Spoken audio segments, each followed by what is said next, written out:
Ministra e Ekonomisë dhe Inovacionit Delina Ibrahimaj bën të ditur se thirrja e grantit 2026 për startupet parashikon një bonus prej 5% mbi pikët e vlerësimit për projektet që përmbushin kushtet e përcaktuara. Ky bonus do të aplikohet për startupet që drejtohen nga vajza ose gra apo që kanë në përbërjen e tyre të ekipit të paktën 51% vajza dhe gra.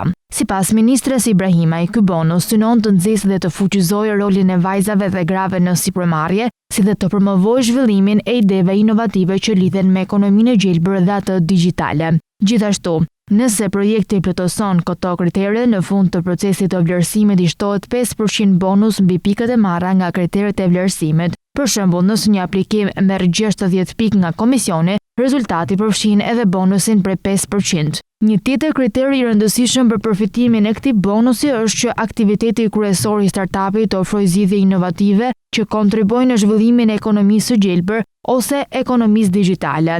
Kjo është një mundësi mbështetje për startupet në kuadër të grantit 2026. Po kështu, kjo nismë synon të inkurajojë projekte që përdorin teknologjinë, inovacionin dhe praktikat e qëndrueshme për të sjellë zhvillim ekonomik dhe për të adresuar sfidat mjedisore. Aplikantët duhet të dorëzojnë aplikimin e tyre në platformën Njellbenja. Agjencia për zhvillimin e startupeve dhe inovacionit do të monitorojë projektet dhe do të sigurojë që ato të përmbushin objektivat e përcaktuara.